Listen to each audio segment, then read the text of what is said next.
Considerado o dia mais importante do ano, o Yom Kippur, ou Dia do Perdão, é uma mitzvah entregue por Deus para Moshe, uma data solene de jejum coletivo. Mas você sabe o que acontece nesse dia? É o dia em que todos os seres vivos prestam contas de suas ações para o próprio Deus e são julgados, recebendo decretos para o próximo ano. Qual é a importância desse dia? No dia do perdão, o Eterno analisa se no ano que passou a pessoa foi um justo, um ímpio ou ficou em cima do muro, o chamado Benoni. E, com base nesse julgamento, o santo, bendito seja ele, define como será o próximo ano dessa pessoa, se ela vai prosperar ou empobrecer, ter saúde ou adoecer, se vai viver ou morrer, e o que fazer e o que não fazer no dia de Yom Kippur. Fazemos um jejum com duração de 25 horas, que nesse ano terá início ao pôr do sol do dia 1º de outubro. Vamos nos abster de relações sexuais, banhos, comida e bebida, não usaremos joias nem maquiagem, roupas e sapatos de couro. É um dia para estar vestido com simplicidade. É interessante usar roupas brancas, pois comunicam pureza. Também não trabalhamos nesse dia, evitamos conversas desnecessárias para não cair em Lashon Hará. Lemos os seguintes livros: Yoná, Devarim e Terrilim. Fazemos rezas específicas de arrependimento e temos emuná de que nossos nomes serão escritos no Sefer Haim para o próximo ano que se inicia. E uma das práticas mais poderosas para Yom Kippur é fazer tzedakah, pois está escrito no Talmud que a tzedakah quebra todos os maus decretos. Que nesse ano os nossos nomes possam ser escritos no livro da vida. Baruch Hashem. A paz do Senhor Jesus Cristo, que o olhar paternal do nosso Senhor Jesus esteja sobre vossas vidas, em o nome do Senhor. Meus amados irmãos, hoje é 1º de outubro, no calendário gregoriano é 2025, mas no calendário bíblico hoje é 5.786. E hoje, a partir das 18 horas, inicia o jejum do Yom Kippur. O que é o Yom Kippur? É o dia do perdão.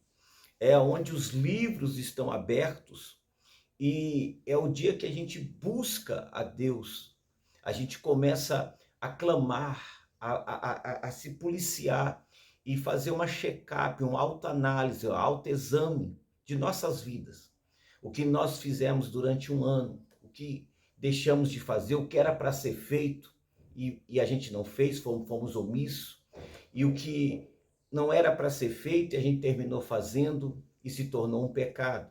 Um pecado esse que abriu portões, portas, brechas para que o mal, a maldição, espíritos imundos entrassem na vida.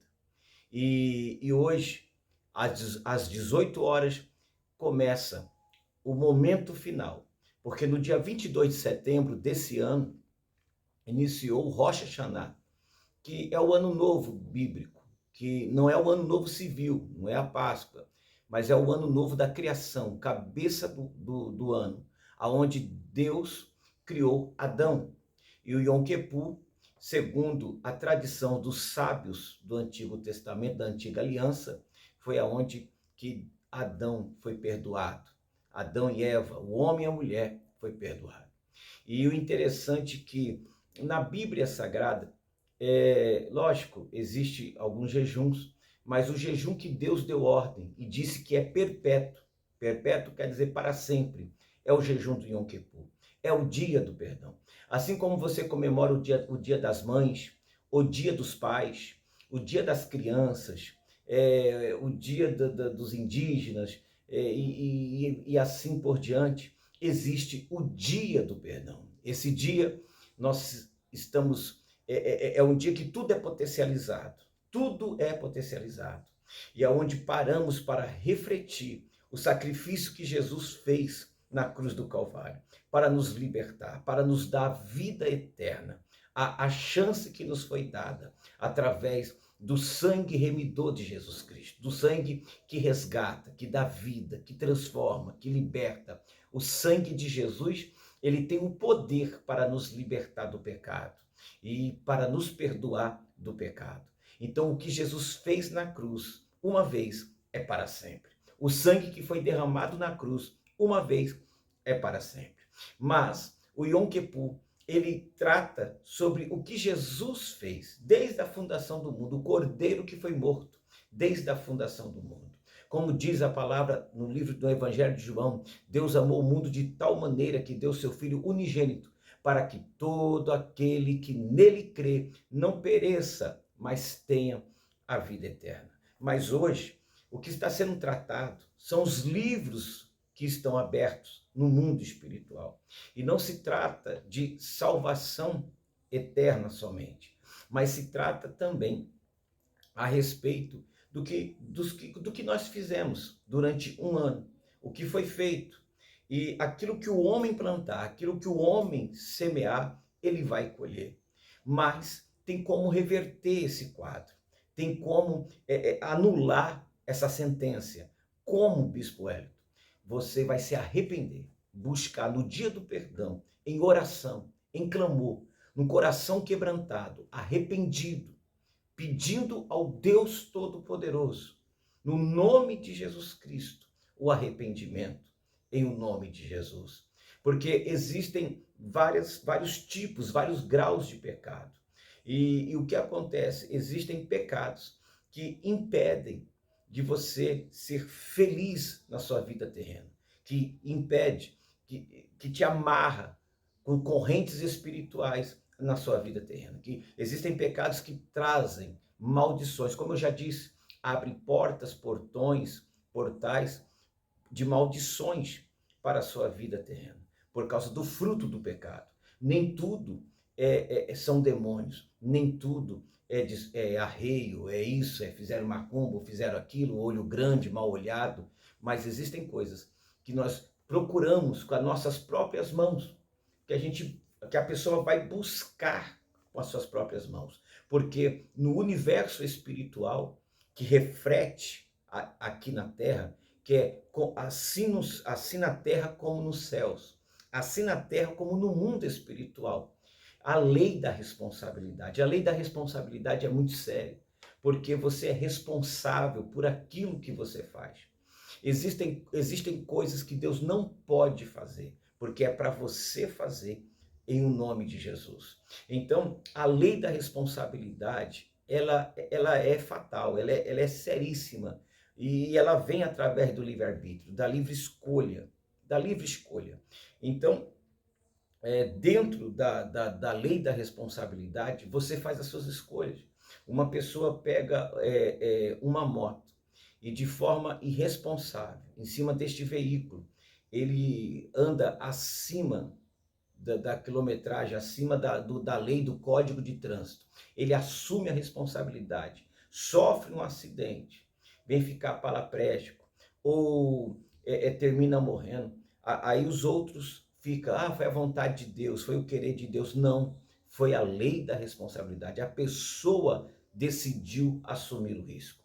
A pessoa teve um ato sexual, não se cuidou, e de repente vem uma criança, foi Deus que quis. Não, isso foi a vontade da carne, a vontade do homem. E tem que tomar muito cuidado para não usar o nome de Deus em vão. Porque as pessoas, tudo de besteira, de irresponsabilidade, de inconsequência humana que a pessoa pratica, coloca na conta de Deus. Foi a vontade de Deus, foi o querer de Deus. Isso também é usar o nome de Deus em vão. Então nós estamos ensinando a você. Existem coisas na sua vida que a sua vida está amarrada, a sua vida ela não vai para frente devido a pecados que ainda não foram confessados. E para que serve Yom Kippur? Yom Kippur você vai buscar a Deus, o Espírito Santo de Deus. Já começa agora, pedindo, Senhor, o que há de errado em mim? O que eu fiz lá atrás? O que eu fiz?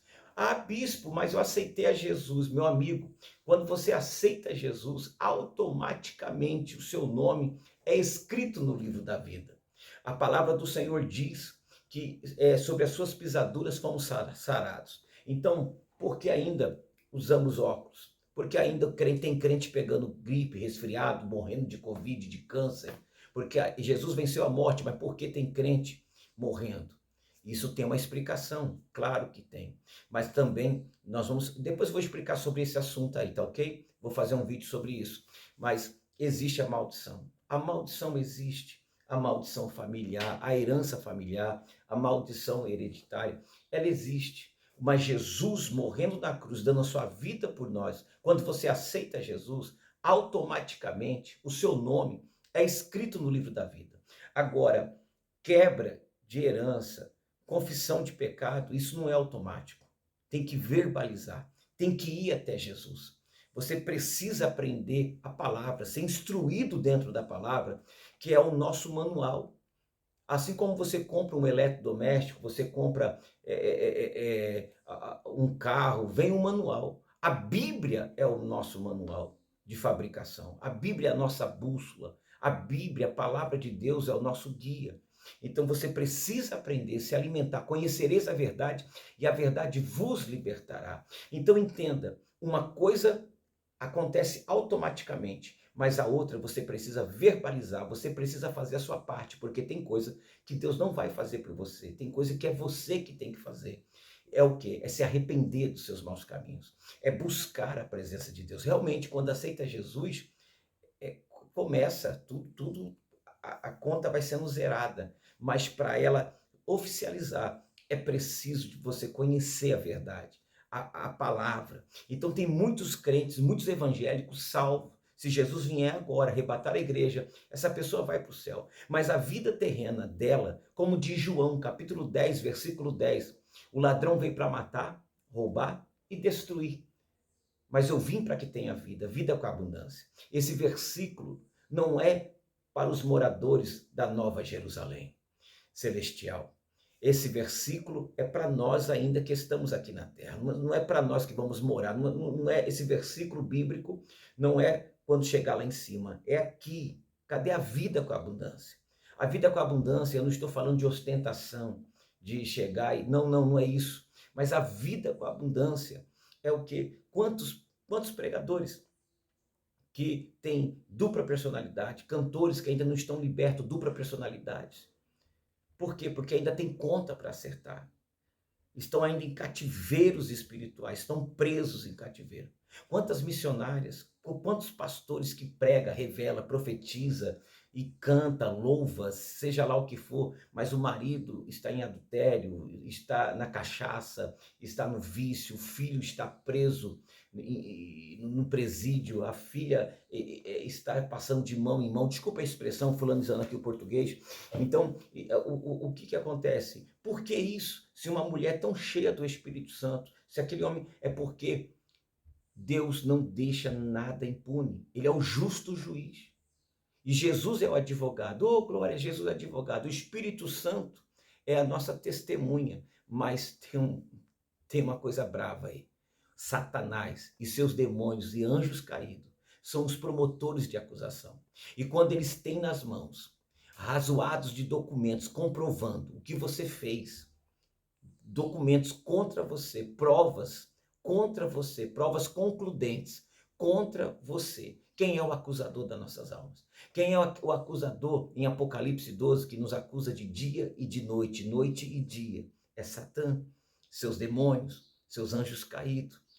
Então, o único meio de anular toda acusação diabólica que ele está apresentando, e Deus, a iniquidade de Deus, ele é justo. Ele não pode fingir que não está vendo o que você fez, o que você plantou. Tudo que o homem plantar, ele vai colher. Então Deus, ele não pode fingir que não está vendo. Mas existe um meio de anular isso. Existe um meio de reverter esse quadro. É o dia do perdão. Todo dia é dia do perdão. Todos os dias, assim como assim, todos os dias é o dia das mães, todos os dias é o dia dos pais, todos os dias é o dia das crianças, todos os dias, mas tem até o dia do pastor, todos os dias é o dia do pastor, mas o dia do Yom Kippur é um mandamento bíblico, como diz em Levítico capítulo 16 e versículo 29. É o único jejum que Deus diz que é mandamento perpétuo. Lei é uma coisa, mandamento é outra. Existem leis que foram abolidas, leis que ainda estão valendo e leis que foram atualizadas. Agora, mandamento nunca será abolido. Aleluia. Mandamento é mandamento, assim como os 10 mandamentos. Então você precisa entender que no dia de Yom Kippur é como se fosse um sábado de descanso. Para os cristãos que ainda têm a influência de Roma na sua vida, que o seu descanso é domingo, então você tem que tirar esse dia, que é Yom Kippur, que vai começar hoje, às 18 horas, tirar e pedir ao Espírito Santo que abra seus olhos espirituais, o seu entendimento espiritual, que você saia da carne, que você saia dessa prisão carnal, de relaxamento, jogando tudo no colo de Deus. Vou fulanizar aqui o português, jogando tudo nas mãos de Deus e achando que aceitou Jesus, já está tudo resolvido. Você tem que fazer a tua parte, você precisa fazer a sua parte. E quando você começar a entrar nesse entendimento, tem vários vídeos nossos sobre o Yom Kippur, sobre entendimento, você vai começar a descobrir que existem pecados que isso se tornou transgressão, errar o alvo, iniquidade, que está, e abominação, que é o grau mais sujo, mais terrível, porque o pecado ele tem grau. E quando você começa a buscar, Senhor, o que está impedindo da minha vida realmente ser abençoada, ter uma aliança contigo, ter uma santidade contigo, ter uma busca, a minha família. Se cumprir o versículo que diz, eu e minha casa serviremos ao Senhor. Oh, louvado seja Deus. Para que se cumpra, eu e a minha casa serviremos o Senhor. Então, Deus revela o segredo para os levitas, como está em Levítico 20, 16, 29. Só quem sabe o que ninguém sabe chega onde ninguém chega. Você leia depois Isaías 42, 20. A coisa mais cara que você deve ter na vida é o conhecimento, é a informação privilegiada. Atos capítulo 27, versículo 9. Paulo fez o jejum. Ele não estava de jejum. Olha o português, né? Transferindo do grego e do latim para o português. Foi o dia do jejum. Isaías 58, versículo 5, 9, você lê em casa. Então, você precisa buscar esse perdão. Não foram os católicos que escreveu a Bíblia, mas foram judeus, homens usados por Deus, profetas, sacerdotes, reis, homens de Deus, né? Não tem jeito de fazer o que Deus quer do jeito que a gente quer. Se Deus determinou isso, você não pode fazer do seu jeito. Você precisa fazer do jeito que Deus quer. Então, Levítico 16 diz, afligireis a vossa alma, isto é, o jejum de 25 horas. Para nós fica 24 horas. Você vai começar hoje às 18 horas. Mas não é aquele jejum como se você fosse fazer um exame de sangue. É jejum de busca. É um jejum clamando, buscando, né? E o mundo espiritual é regido por leis. Para que servem as leis? Para produzir ordem. E para que servem as ordens? Para produzir o progresso. Deus não pode fazer progredir gente desordenadas, gente que não respeita regras, princípios, gente que não respeita a liderança. Como é que Deus vai fazer progredir gente assim? Não tem como. A regra que você quebra hoje vai te quebrar amanhã. Toda regra que você quebra hoje, ela vai te quebrar amanhã. E nunca se esqueça disso. Pequenas permissões vai te trazer grandes invasões. Então essas leis regem os dois mundos, visível e invisível, físico e espiritual, terrestre e celeste. E porque Deus não revelou antes, você não vai pegar um filho de 4 anos para fazer a raiz quadrada. Deus vai abrindo selos, Deus vai trabalhando através de selos. Deus vai começando, e dentro da Bíblia, existem códigos da Bíblia, que você precisa se aprofundar, ou encontrar mestres que conheçam muito bem o hebraico, o aramaico, para poder, e grego e latim, para poder te ensinar os segredos da Bíblia. As festas bíblicas, elas abrem portais. São 7 festas. O número 7 é o número da perfeição divina. Então, Hebreus capítulo 5, versículo 14 diz, Deus dá o estímulo, né? Você lê em casa o Hebreus para no vídeo não ficar comprido. Deus dá o estímulo para entender o bem e o mal. É pela prática e não pela teoria. Teoria é uma coisa, teoria é fácil. A pessoa estuda ali, estuda aqui, mas eu quero ver na prática. Então, observando tudo aqui, nós estamos num campo de batalha. 1 Tessalonicenses capítulo 5, versículo 23, vai mostrar que nós temos espírito, alma e corpo. Espírito, alma e corpo. Então, nós somos tricotonistas. E o interessante é que aonde que você habita nesse corpo? Você não tem um espírito, você é um espírito. E você habita aqui. Você habita aqui. Então, os olhos, nunca falte o óleo sobre a sua cabeça. Oh, glória a Deus, aleluia. Louvado seja o nome do Senhor. Porque nunca falte óleo, nunca falte a presença do Eterno, do Espírito de Deus, do Espírito Santo sobre a sua cabeça. Na cabeça estão os olhos, entrada e saída. Na cabeça está o nariz, entrada e saída. Boca, entrada e saída. O tímpano, entrada e saída. Coroa, entrada e saída. É por isso que do lado de lá, quando eles fazem os rituais e saem de lá, eles perguntam qual é o teu santo de cabeça. Porque o inimigo quer a cabeça da pessoa. Ele quer invadir, ele quer possuir, ele quer neutralizar a mente da pessoa, ele quer se alimentar da energia mental, sensorial que está na mente do ser humano. Nós temos vídeos falando sobre isso. Então, veja só, a alma para relacionar com alguém é no horizontal. Veja só, no horizontal, né? Para relacionar com os outros. Não é bom, Deus falou, não é bom que o homem viva só. Como não é bom que o homem viva só, sendo que a presença de Deus estava todos os dias ao virar do dia no jardim do Éden? É porque nós precisamos se relacionar. Isso é o quê? Horizontal, é a alma, é o intelecto, é o tribunal chamado mente. A sua alma está ali, suas razões, seus sentidos. E quando a alma ela se une com a carne, vai praticar as coisas terrenas, pecado, coisas carnais. Mas quando a alma ela fica de bem com o seu espírito, porque o seu espírito, você está orando, você está buscando, você está jejuando, o seu espírito cria vida.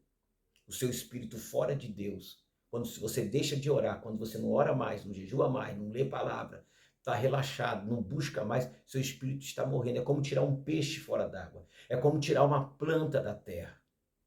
Oh, meu Deus, aleluia. Oh, glória a Deus, aleluia. Mas quando você começa a buscar o eterno, você começa a buscar o Deus Todo-Poderoso. Ah, oh, aleluia. O seu espírito vai revivendo. E daí ele tem poder de dominar a tua alma, o teu intelecto, o teu desejo carnal. Então, a carne perde a força. Aí nada da carne, nada deste mundo, nada terreno te interessa.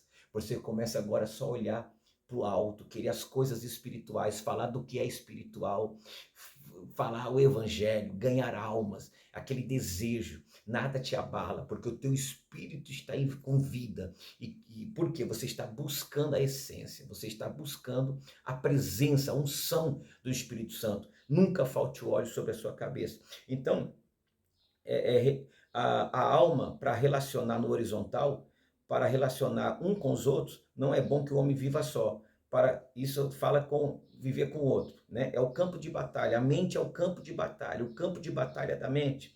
Eu posso estudar, eu posso fazer tudo, mas veja só, se um cirurgião abrir a sua cabeça, abrir a cabeça de uma pessoa, se tirar um pedacinho do cérebro, só vai ver neurônios e células. Mas aonde está tudo que eu estudei, vivi, chorei, aprendi? Se um cirurgião, um médico cirurgião abrir o cérebro de uma pessoa, ele vai encontrar o quê? Neurônios, células. Mas ele não vai encontrar o que a pessoa viveu, o que a pessoa aprendeu, o que a pessoa chorou e várias coisas. Porque está no sobrenatural. Tudo isso está no sobrenatural. Não está no mundo natural, mas está no mundo espiritual. O que você pensa, o que você vive, o que você aprende. Então, não acredita na alma. Se você não acredita na alma mesmo, sem ver, é porque você não acredita no... E por que você não acredita no espírito? Você é um espírito. O espírito é a parte que se conecta com o mundo espiritual. É o seu eu, é você. É o seu espírito, quando ele está forte, né? Então, veja lá, conhecimento é acúmulo de informação na alma. Eu só posso discernir as coisas espirituais não pelo conhecimento, pelo intelecto, não. mas pelo discernimento espiritual. É por isso que você precisa estar buscando o teu espírito, você precisa estar de pé, você precisa estar com a mente renovada, com o óleo sobre a sua cabeça. Né? Doutores da lei, na época de Jesus, os doutores da lei, fariseus, escribas, da altamente religiosa e altamente informados, eles estavam ali. Quando Jesus, o Verbo, se fez carne e habitou entre nós, tabernaculou entre nós, Jesus estava na terra e eles não identificaram. Se você olhar o Evangelho de Lucas, capítulo 2, versículo 25, você vê que Simeão estava em casa e o Espírito Santo falou para ele: para o templo, vai para o templo, que você vai ver o Messias. Aí você vai ver essa passagem de Lucas, capítulo 2, versículo 25, você vê um homem simples no meio dos grandes doutores, né? Simeão era entendido, mas ele era um homem espiritual. Só pode entender o mundo espiritual quem é espiritual, quem está orando, quem está buscando. Quando a gente fala de Yom Kippur, a mente de alguns evangélicos estão tão cauterizados com o sistema religioso contaminado que não consegue compreender as festas bíblicas. Eles praticam festa junina, chamando festa agostina, eles colocam, como é que se diz? Funk dentro da igreja. Não, porque isso é tradição, funk é tradição, festa junina, festa da roça, festa agostina é tradição, festa de Natal, que Jesus não nasceu em dezembro, nasceu agora, esse mês, está na Bíblia. A festa do Dia dos Namorados, teve uma igreja, está até no YouTube, que os namorados, os casais que ficassem mais tempo se beijando dentro do templo ia ganhar um prêmio. É ridículo o que está acontecendo. Aí quando se fala de festa bíblica, eles estão cristianizando as festas pagãs e paganizando as festas que estão bíblicas, falando que é judaísmo, falando que é isso e aquilo. Por que isso? Só o Simeão, aleluia, consegue enxergar, entender que Jesus está no meio de nós, que está no templo. Oh, glória a Deus, aleluia. Então, qual é a diferença? O intelecto é horizontal, mas o espiritual, o seu espírito é vertical, é ligação com o eterno, ligação com o Todo-Poderoso. A vida é feita de oportunidade. O objetivo, o objeto consagrado torna visível o que a gente não está enxergando. Deus nos dá oportunidade. Né? Mateus capítulo 5, versículo 45. Eu escrevi aqui: não tem jeito de fazer o que Deus quer do jeito que a gente quer, repito. Então, a graça universal, né? O sol nasce para todos, graça específica, Deus só dá para quem tem uma aliança. A graça universal, Deus dá para todos, como a água, o sol, a chuva, a terra, o oxigênio, isso chama-se graça universal. Até um mau elemento desfruta da graça universal, mas a graça específica Deus só dá para quem tem aliança com Ele, para quem está realmente ligado, para quem está vivo no mundo espiritual. Oh, louvado seja Deus! Eita glória! Maravilha de Deus. Mesmo que chegue no topo da montanha, o vento sopra mais forte. Não é porque você chegou no topo, agora eu sou pastor, eu sou isso, eu sou aquilo, e vai relaxar, entrar na zona de conforto. É agora que você tem que buscar mais, porque no topo da montanha, o vento sopra mais forte. Então você tem que estar ligado, tem que estar buscando, tem que estar orando, tem que estar clamando. E as festas bíblicas como se fosse uma campainha, um interfone, um despertador para você estar sempre buscando e não deixar ficar relaxado. Eu tenho 30 anos de crente, eu tenho 40 anos de evangélico, mas aí você vai perdendo o ritmo. E você não pode perder o ritmo, tem que aumentar o ritmo, tem que aumentar. E para aumentar o ritmo, você tem que estar vivo em Deus. Você é um espírito que tem que estar vivo no Espírito Santo, cheio da unção, cheio do poder, para você acreditar nisso. Então, atravessar o limite só tem mudança quem tem experiência. E para ter experiência, só depende de você. Tem crente que nasce, cresce e morre e não teve experiência com Deus. É preciso ter experiência com Deus. E aí, vamos lá.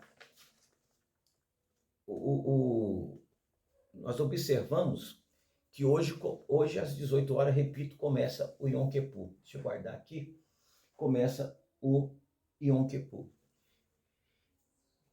E os livros estão abertos. Existe até o livro das nações, mostra onde a pessoa, qual foi a nação que a pessoa nasceu, né? Existe, o trono já está preparado. Existe hoje, é um juízo. Se existe o juízo final no Apocalipse, é porque existem outros juízos. Todo Yom Kippur é um juízo, aonde vai ser decidido quem vai morrer, quem vai viver, quem vai ficar pobre, quem vai ter uma vida digna, quem vai perder, quem vai ganhar, quem vai adoecer, quem vai ser curado. O Yom Kippur decide, mas não significa salvação eterna. É sobre as nossas obras, o que a gente fez, o que está anotado nos livros, quem vai ser abençoado, quem vai ser amaldiçoado, quem vai perder a bênção, quem vai ganhar a bênção. Então veja, os livros estão abertos, o livro da natureza, Romanos 1, 22, 31, Levítico 18, 22, Jó 12, versículo 7, 9, tem uma pregação nossa sobre Yom Kippur e os livros que estão abertos. Procure aí no YouTube, Bispo Hélio Carvalho e os livros, né? Mas eu só vou dar uma ciência aqui, ó. O livro da consciência já está aberto, os livros das lágrimas. Lágrima é o sangue incolor, faz parte também do sangue incolor. Tem gente que faz os outros chorar, e essas lágrimas que são derramadas de ódio, de raiva, de rancor, de tristeza, depositados em altares que não são de Deus. É perigoso isso. Está bem explicado. Eu também tenho a pregação sobre 4 tipos de sangue. 4 tipos de sangue. Assista que vai te fazer bem. Livro das palavras, livro da lei, livro dos evangelhos, livro dos segredos, livro do pecado do corpo, e o livro da vida. Quem não aceitou Jesus não tem a vida eterna. Então preste bem atenção, o Yom Kippur é o jejum. É o jejum. Muitas pessoas ficam no jejum de Daniel, eu vou cortar Coca-Cola, não vou parar. Não, isso aí é dieta, irmão. Não vou comer carne, não vou comer chocolate durante 21 dias. Peraí, Daniel, ele não fez jejum. A primeira parte ali, ele se absteve do manjar do rei. Era assim, toda comida, todo alimento ali na Babilônia para o rei era oferecido, consagrado aos deuses, aos ídolos da Babilônia. E o que sobrava na mesa do rei vinha para Daniel e para os jovens nobres ali, nobres que eu diga que escravizados, mas que tinham ciências, que eram usados, né, como Sandraque, Mesaque, Abednego e outros ali. Então Daniel fez o quê? Junto com os seus companheiros, ele se absteve, não comeu comida imunda, consagrada a demônios, não foi jejum. Agora, no outro capítulo, vai ter um vídeo meu sobre o jejum de Daniel, procure aí no YouTube que você vai encontrar bem explicadinho. Na outra parte ele fez o jejum, até que veio o mensageiro Gabriel e foi impedido no mundo espiritual, e daí veio Miguel e começou, né? Então vamos lá, o jejum é estabelecido por Deus e é para você confessar. Aquele que confessa e deixa, alcança a misericórdia. É você parar e falar, Senhor, eu estou colocando minha carne, meu corpo de lado e me arrependendo do mal que há em mim, daquilo que está impedindo, meu Pai, de eu te agradar, de eu te servir, de eu te adorar. Me ajuda, meu Deus, em nome do Senhor. Então, não comer alimentos nessa época é reconhecer que não vivemos só de pão, mas de toda a palavra do Eterno, de toda a palavra que sai da boca de Deus. Não beber água, se abster de água. Quando não bebemos água, reconhecemos que a verdadeira fonte que sacia nossa sede verdadeiramente é Jesus. Oh, glória a Deus, aleluia. Quando no jejum não se pode usar joias, sapato de couro, cinto de couro, maquiagem, pentear cabelo, se olhar no espelho, tudo isso, escovar dente, usar perfume, desodorante, tudo isso a gente vai colocar de lado. Por quê? Quando não usamos bijuterias, sapatos de couro, roupa de couro, temos que usar a pior roupa. Nós deixamos de lado aquilo que representa o materialismo para caminhar de forma humilde diante do Rei da Glória, diante do Eterno. Então, quando não buscamos prazeres, né, que no dia do jejum, que é daqui a pouco, se abster de relação sexual, os casais. Por que isso? Quando não buscamos prazeres sexuais, mostramos que nesse dia o nosso deleite, aleluia, supremo, né, está em unidade com Deus, estar em unidade com Deus. Suprimos isso estando em unidade com o Todo-Poderoso. Esse é um ensaio vindouro para que o corpo se cale e o nosso espírito e alma ouça e fale com o Criador em oração durante horas, as 24 horas. O Yom Kippur é quando o portal se abre, o portal espiritual se abre. Hoje, sem um templo físico, cada um de nós é chamado a fazer o seu coração santo do santo, um lugar onde só Deus habita. Eita, prepara, o seu coração está aqui, ô glória. O que acontece no mundo espiritual quando guardamos esse dia? Acusadores são silenciados, sentenças más podem ser anuladas, correntes de morte e escassez são quebradas. É o dia que o Eterno promete limpar os registros de todos os pecados que comprometem a vida terrena durante um ano, dando um novo começo. Então recebe esse novo começo. E nos siga, vai seguindo a gente vai entrar em live, né, no YouTube, e vai ser muito forte. O mais importante não é só o jejum, mas sim o retorno, retornar para o mundo espiritual, retornar para Jesus. Deus está com saudade, Jesus está com saudades daquela época que você andava de mãos dadas com Ele, que você se levantava de madrugada, que você buscava. O arrependimento onde você vai entregar sua carne por 24 horas, renunciar a seus prazeres, e você vai viver uma comunhão perfeita com o Eterno, que faz o Yom Kippur, prova um pouquinho o gosto da eternidade. Aquele que faz o Yom Kippur prova aqui na terra um pouquinho o gosto da eternidade. Repito, aquele que faz o Yom Kippur prova um pouquinho aqui na terra o gosto da eternidade. Hoje temos Jesus. Aleluia. Oh, glória. Santo, santo, santo é o nome do Senhor. Então hoje não temos mais templo, mas nem sacrifício, mas o espírito da oferta, generosidade, continua. Dar uma oferta de Yom Kippur é a forma de dizer, não venho de mão vazia diante do rei no dia do juízo. Então você pode fazer uma caridade, você pode doar uma oferta, você pode fazer de forma de sacrifício. É reconhecer que a misericórdia é gratuita, mas a nossa entrega abre espaço para que a bênção e a vida seja liberada. Então, dentro do jejum de Yom Kippur, você tem que estar orando, põe o relógio, o celular para despertar, você vai se levantando de hoje às 18 horas até às 18 horas da manhã. E você vai buscando, sem ter contenda, sem se enrolar com televisão, ver outros entretenimentos no celular. Ouça louvores, ouça pregações. Tem aí nossas pregações sobre Yom Kippur no YouTube. Vai te ensinar muito, muito. E você vai tirar suas dúvidas. Coloca o seu ego, sua ignorância, sua raiva de lado. Escuta primeiro, vê primeiro antes de criticar, antes de falar mal.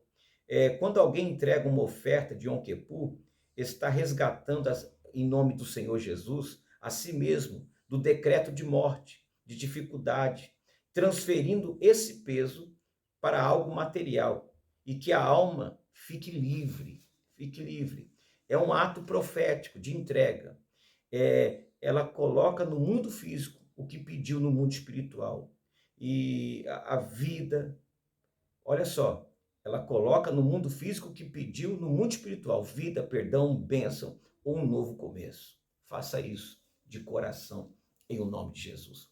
Que Deus te abençoe, que Deus te guarde. E outra coisa, é coisa rápida, nós vamos falar no outro vídeo. Daqui a pouco eu faço mais outro vídeo. Então, fique nessa experiência. Vai pedindo perdão, vai se quebrantando. Pedir perdão é difícil, irmão. É difícil. Começa a buscar, começa a pedir o Espírito Santo memórias. Às vezes tem coisa no seu passado que ainda está pendente no mundo espiritual. Tem dívidas. Tem dívida. Como é que Jesus perdoa? Como é que ele vai perdoar se você não verbalizar? Como que vai ter perdão se você não verbalizar? Mas, bispo, eu não me lembro. Então peça perdão daquilo que você não se lembra. Mas o Espírito Santo é aquele que convence o homem do pecado. Aleluia. Oh, glória a Deus. Louvado seja Deus. Você que aceitou Jesus, você aí tem 1 ano de crente, 5 anos, 10 anos, será que você nunca mais pecou? Será que você nunca mais errou? Será que você nunca mais falhou? Deixemos de ser hipócrita. Então, se humilhe. Se humilhe. Faça isso pela tua casa, pelo seu bem. E principalmente porque você ama a Deus. Porque você o ama. Em o nome de Jesus. Hoje é o dia que ele está dizendo: viste o meu servo Jó? Pense. Uma vez por ano, os filhos de Deus se apresentavam perante o Senhor. E no meio dele veio Satanás. E Deus disse: viste o meu servo Jó? Isso também é em Yom Kippur. Um abraço. Fiquem todos debaixo do olhar paternal do nosso Senhor Jesus.